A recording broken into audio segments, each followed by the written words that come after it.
commence, comme ça on boira plus vite.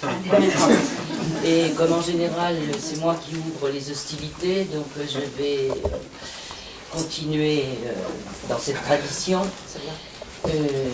Alors, dans un premier temps, nous allons remercier les éditions L'Harmattan de nous accueillir, d'avoir publié le livre pour lequel on est réunis, et merci à vous aussi d'être là. Donc, le livre qu'on présente ici, donc c'est s'appelle L'école sans mur. Alors le titre est peut-être un peu provocateur, mais je pense qu'au cours des discussions, au regard de ce qui se passe actuellement dans le monde et en particulier en France, le sujet est assez brûlant. Hein, et surtout au regard de la marchandisation de l'éducation à laquelle on assiste, et face au rouleau compresseur du néolibéralisme, je crois que les réflexions autour de ce que devrait être l'éducation sont vraiment de la première importance. Donc ce livre est le résultat, en fait, d'abord de travaux qui ont été entrepris par Véronique Bois avec des collègues de Bouriassy, de Iakoutie, d'Irkoutsk, et un colloque a eu lieu à l'université Paris 8, donc en 2013. Colloque qui, en fait, répondait d'une certaine manière à la tradition de Paris 8 d'être cette université hospitalière qui accueille les autres, qui accueille aussi des pensées dissidentes. Et lors de ces colloques, ce sont des voix totalement différentes qui ont été attendues, et ce sont des espaces aussi très éloignés les uns des autres qui sont entrés en dialogue, en communication. Donc ces espaces, c'est à la fois l'espace européen, mais aussi les espaces sibériens, les espaces du lac Baïkal, avec des représentants des peuples de Iakoutie, de Bouriassy, des gens de Irkoutsk, et des représentants aussi du Mato Grosso, des gens qui venaient du Japon. Est-ce que j'en oublie? Non, je crois que c'est bon. Donc, et tout le monde était réuni autour de cette question de l'éducation, mais l'éducation pensée comme émancipation, comme conscientisation, et bien sûr en rupture avec la doxa néolibérale qui écrase à la fois les différences, disqualifie ceux qui se sentent ou qui sont plutôt considérés comme minorisés. Voilà un peu ce dont il a été question, et ce dont on s'est rendu compte, c'est que ce qui est commun à toutes ces voix, à toutes ces interrogations, c'est en fait le projet éducatif. Donc projet qui répondait à ce qui s'était fait et qui continue parfois à se faire actuellement à l'université Paris 8, ce qu'a mis en place Annie Quedel donc dans les années 1970-80, donc tous les ateliers de pédagogie de projet, et on s'est rendu compte que tous les gens qui venaient de tous ces espaces différents travaillaient eux aussi dans cette dynamique de pédagogie. Et on s'est rendu compte aussi que les pédagogues étaient pratiquement communs. C'était les pédagogues effectivement de l'école, ce qu'on appelle l'école nouvelle, mais c'est aussi Paolo Freire, par exemple, qui est quelqu'un de très très important dans notre réflexion, dans nos interventions pédagogiques, par exemple à Annie et à moi, et d'autres pédagogues comme, alors là je ne me souviens plus de tous les noms, mais Makiguchi pour le Japon et toute la dimension de l'éducation tout au long de la vie. Donc éducation tout au long de la vie, c'est ce que porte notre laboratoire Experis, Jean-Louis Legrand, enfin bon, tous les gens qui travaillent oui, qui travaille dans ce laboratoire. Une autre pédagogue, c'est Rosa Sansa pour la Catalogne. Donc Makiguchi, c'est le Japon. Rosa Sansa, c'est la Catalogne, pour laquelle donc éduquer les élèves, c'était leur apprendre à devenir des personnes. Et puis le grand pédagogue ukrainien, oui, bah oui, toi tu en parleras mieux que moi, Makarenko, donc, et toute cette dimension de travail collectif, collaboratif, etc. Voilà, donc ce livre rend compte de toutes ces voix qui s'écoutent, qui se font écho, qui dialoguent pour une éducation qui, d'une certaine manière, devient actuellement une forme de résistance. Je vais passer la parole à mes camarades. Donc, Ah oui, ce que je voulais dire, attends, excuse-moi Véronique. Bon, entre 2013, donc la date du colloque, et 2019, la date de la parution du livre, il y a un temps assez long, vous avez vu. Mais il n'est pas facile aussi de publier un livre où s'entendent en creux les voix du monde. Et il y a eu un gros travail de traduction, traduction du russe vers le français, mais aussi de l'espagnol, du portugais brésilien.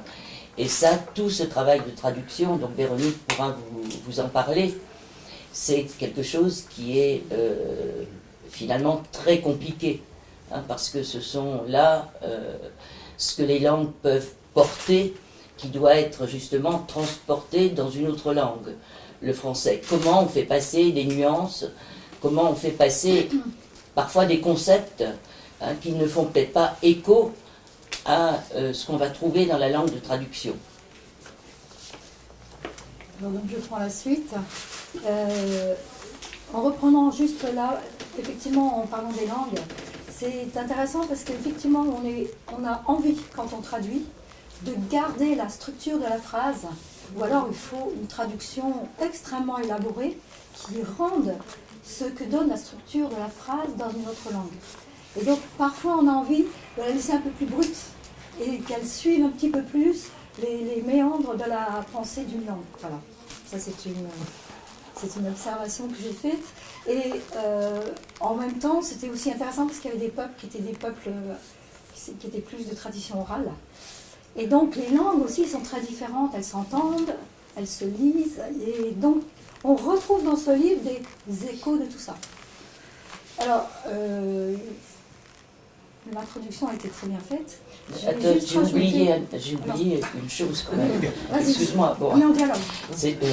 Oui, on va dialoguer parce que... Voilà. Oui, en fait, aussi, l'éducation dont il est question dans ce livre, dont il était question dans ce colloque, c'est une éducation qui est ancrée dans les réalités environnementales des enfants, des peuples, et qui porte une grande attention aussi à l'écologie et aux environnements, à la fois physiques, mais aussi culturels, et aux langues qui sont parlées par les peuples autochtones, langues dont ils ont été d'une certaine manière dépossédés par l'histoire et qu'ils se réapproprient désormais. Et là, maintenant, que ce soit en Bouriatie, en Yakoutie, etc., aussi dans les espaces du Mato Grosso, les Indiens, les Yakoutes, les Bouriates font désormais des cours dans les langues autochtones. En plus, ils réapprennent ces langues. D'accord. Donc après, alors, je voulais juste parler de 2-3 points un peu plus qui m'ont interpellé. Alors le premier point, c'est que le point de départ, donc, qui est l'école, en fait, il est parti du fait qu'on d'une première approche, d'un premier départ sur la Bouriatie, le premier pays qui a été vu et qui a été le vecteur général, la clé au départ, c'était la Bourriassie. Et pourquoi la Bourriassie? Parce que après avoir vu une école fermée en France, fermée dans les murs physiquement et spirituellement, on pourrait dire, on cherchait des pays où il y avait de l'espace et du temps. L'espace et du temps, ça faisait penser à la Sibérie, et en fait c'est parti sur une idée très poétique, et en réalité qui se retrouve dans l'école, c'est-à-dire que en fait il y a un imaginaire dans tous les pays où on est en contact avec la nature, l'espace, et qu'il y a plus de temps. Et donc, ce qui est très intéressant, c'est que la Bourriassie est arrivée, et puis après, les autres pays qui avaient justement cet espace, ce temps, comme on le pensait, se sont retrouvés. Donc, c'est ce que tu disais, hein, il y avait une liaison entre tous ces pays qui se retrouvaient, même dans la façon de penser la maison. Pour les nomades, la yourte d'un côté, la maison au Mato Grosso, et voilà, donc ça c'est le premier point. Le deuxième point, on s'est rendu compte pendant le colloque, d'une façon assez claire, que justement l'approche était différente, ça fait très intéressant de travailler ensemble. Il y a une première approche qui est beaucoup plus occidentale. On part de l'école, on était parti de l'école et on essayait d'ouvrir. On ouvrait pour trouver cet environnement autour de nous et créer des liens avec cet environnement autour de nous. Et eux, de leur côté, c'était l'inverse. Ils avaient une approche globale, l'environnement global, le monde, on pourrait dire, et ils allaient ensuite, ils revenaient vers ce qui était précis, et par exemple l'école. Donc l'école, elle est dans l'environnement. Alors que nous, on a l'école et on montre l'environnement autour, qu'est-ce qu'ils vont étudier. Voilà. C'est difficile à expliquer. Je pense qu'il y a une poète ici qui comprend, une conteuse. Voilà, donc ça m'a beaucoup intéressé de voir la différence. Ensuite, troisième point, c'est justement le troisième point de ces actes de colloque, c'est les projets. Donc on pense à Annie, on pense à Nicole, tous ceux qui ont monté des projets, parce qu'en fait les projets c'est ce qui nous rejoint tous. Les projets là-bas, dans ces écoles qui sont sans murs, c'est-à-dire qu'en fait finalement l'environnement, elles sont dans un environnement et l'environnement est aussi tellement important que l'éducation à l'environnement, qu'on retrouve ici chez nous avec le TLV comme on le dit, et l'école font qu'un, sont reliés. Et excusez-moi, j'ai perdu le fil. Et donc, ces écoles et nos écoles, quand elles veulent sortir, elles font des projets. Et pourquoi projet? Parce qu'il y a le corps, le physique qui travaille, la tête qui travaille, l'invention, l'inventivité qui travaille, et on peut découvrir l'environnement. Donc en fait, on pourrait dire que les projets permettent à l'école de sortir de cette mauvaise passe dans lequel on est actuellement en France. Voilà. Alors après, il faut aller beaucoup plus loin, mais je pense que maintenant, il y a un autre facteur qui devient très intéressant, c'est la nature.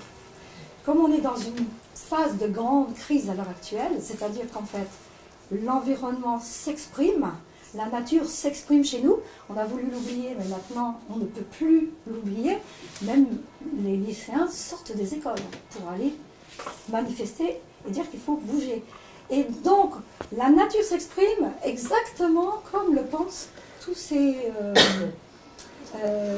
écoles et toutes ces personnes qui habitent dans l'environnement, qui savaient depuis longtemps que la nature était un partenaire. La nature, les animaux, la terre, ce sont des partenaires. Donc là, il y a quelque chose d'intéressant qui se passe et je crois que ça va aller encore beaucoup plus vite parce qu'on ne peut plus... comment dire, la situation est urgente. Alors, ici, il y a quelques personnes justement qui ont travaillé sur ce texte. Et il y a donc Jean-Louis qui a parlé de l'urgence, justement, l'urgence du temps, du moment qui oblige les gens à sortir de l'école et à penser autre chose.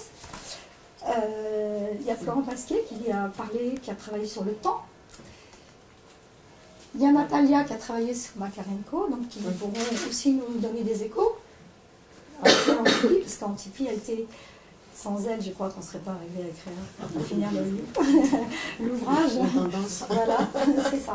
Voilà. Alors, je voulais juste donner, pour terminer, aujourd'hui, ce matin, j'ai entendu à France Inter, c'était drôle, ça faisait écho, la petite philo de Thibaut de Saint-Maurice, qui parlait d'un livre de Boller qui s'appelle Bug humain, qui raconte comment c'est nous-mêmes qui nous faisons notre monde, c'est nous-mêmes qui cassons la branche sur laquelle nous sommes assis. Et à la fin, donc Thibaut de Saint-Maurice, il donne 3 exercices possibles, mais en fait ils émanent de ce livre. J'ai trouvé qu'il y avait une très bonne convergence. Le premier, donc, c'est de réveiller les consciences, notre conscience, c'est-à-dire de se remettre à douter, de se remettre à penser, ça remettre en question sa pensée. Le deuxième, c'était fabriquer ou créer des choses, c'est-à-dire se retrouver aussi dans un environnement, parce qu'on a tellement séparé l'esprit, le corps, la nature, l'environnement. Et le troisième, c'est la conversation. La conversation, c'est-à-dire dialoguer beaucoup avec les gens autour de nous. Voilà. Et donc le dialogue, il va continuer déjà avec vous, avec ceux qui ont fait partie de ce livre, ont travaillé sur ce livre, et aussi le dialogue parce qu'en fait, grâce à Nicole, les conventions se continuent avec ces pays. Voilà. C'est le langage. Voilà. Parce que les conventions, c'est encore autre chose. Je vais rebondir sur ça parce que Nicole a parlé de ça récemment. Là, on passe du discours de l'ouvrage, qui est un discours quand même de recherche, d'expérience, de pratique, à la poursuite des projets. Là, il faut maîtriser vraiment les discours administratifs des relations internationales. Et c'est intéressant de voir que finalement, un objet, un colloque, un ouvrage, ça passe par ces différents discours et il faut maîtriser ces différents discours. Et c'est un long apprentissage. Oui. Et souvent on ne se rend pas compte, c'est-à-dire quand on voit l'objet final, moi je vais revenir un petit peu sur la mise en ouvrage parce que c'était surtout mon intervention. Je n'étais pas encore à Paris 8 quand le colloque a eu lieu en 2013, je suis arrivée fin 2014, en septembre 2014, donc en discutant avec Véronique, elle m'a dit on a ce projet, on va essayer de finir, donc j'ai voulu aider pour finaliser. Donc j'ai répondu sur ce que disait Nicole, qu'il y a vraiment beaucoup d'épaisseur dans cet ouvrage, parce qu'il y a, donc les colloques c'est une chose, ensuite la mise en ouvrage c'en est une autre.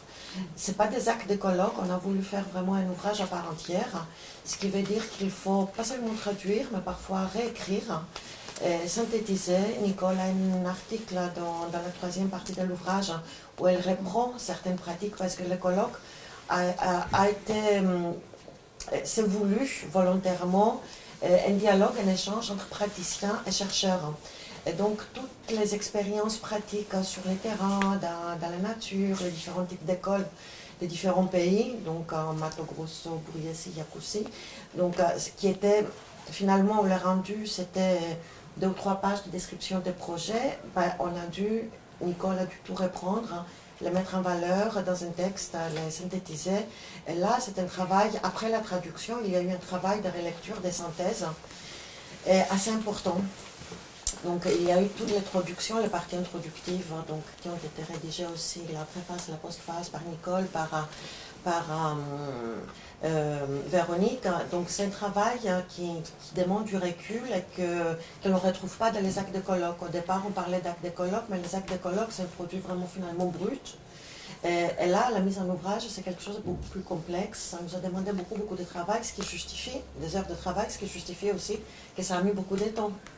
Et je me rappelle encore, on devait... Merci de nous défendre. Non, mais je me rappelle, parce qu'il faut dire aussi qu'on n'a pas, donc on est à Paris 8, et c'est le cas de l'Université française en sciences humaines, on n'a pas de budget important pour faire les traductions.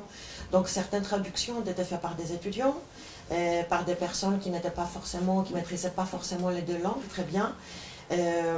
Donc je me rappelle encore, on était Véronique devant une traduction qui avait été faite du portugais, on ne comprenait rien. On a été sur Google Traduction, on a essayé de rétraduire, réécrire. Donc je suis sûre que l'auteur, s'il voit son texte, vraiment si on traduit son texte du français au portugais, elle ne va pas reconnaître son texte. Et c'est intéressant de voir comment finalement c'est du tricot, hein, on a procédé par petites touches pour faire quelque chose de cohérent finalement. Voilà, je pense que je m'arrêtais là moi aussi.